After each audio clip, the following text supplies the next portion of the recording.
So the Heat now have to figure things out. After losing a lead in the fourth quarter, what went wrong, and if that will ultimately be the best chance they have at actually winning a game in San Antonio. Well, how about LeBron's body doesn't fail him again? Okay. The Spurs don't shoot 14 of 16 from the field in the fourth quarter and make all of their threes. Okay. And when Coach Spo says, let's play the game in the 90s, he's talking about points and not the temperature. Gotcha. Mark Schwartz on the scene in San Antonio. When last we saw him, LeBron James could barely make it to the Miami Heat bench. But on Friday, he was able to walk on his own power across the practice court here at the San Antonio Spurs facility. You know, in the 80s, the legendary temperatures in the Boston Garden were the talk of Lakers-Celtics series of yore. Magic Johnson reminding us of those. And so I decided to ask Greg Popovich, now that we know that LeBron James may have a weakness when it comes to these temperatures and a cramping history, would NBA teams dial up the heat at arenas from here on out? All I know is that I saw all the air conditioning people in the hallways on my way out last night, and I sent them home.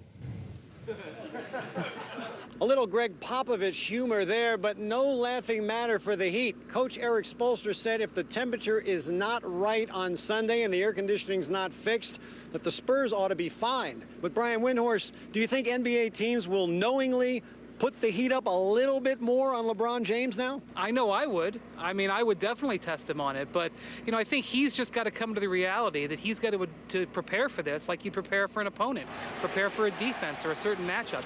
He has got to think about this 2 or 3 days into a game, especially when you're playing in a hot environment like San Antonio, where you know it's going to be 90 degrees outside and extra warm in the building. What we found out today is that LeBron James has had a history of this, not just in the 2012 finals, but dating all the way back to his high school days. Now, the Heat are at the top of the technological pinnacle. What have they learned about LeBron James and his cramps? The Heat have tried to be on the cutting edge of this. They test their players at the beginning of a workout, in the middle of the workout, at the end of a workout, and figure out where they may need to give them supplement pills and supplement drinks. The problem is they don't do that when it's 90 degrees.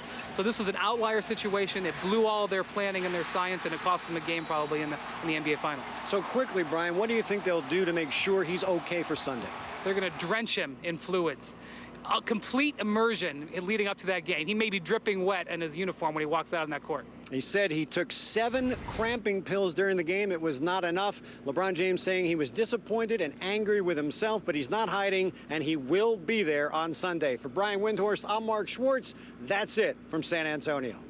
I took 7 cramping pills for the show, and it didn't quite do the trick. LeBron and the Heat hope to make this a long series as he tends to pick up steam late. In his career at the finals, King James scoring has taken a bit of a dive during the middle of the series, but if he and Miami can make it over that hump, he should be able to bring the title home. LeBron averages 26 points, 7 rips, 8 dimes in a pair of Game 6s, and went for 37 and 12 in last season's clincher.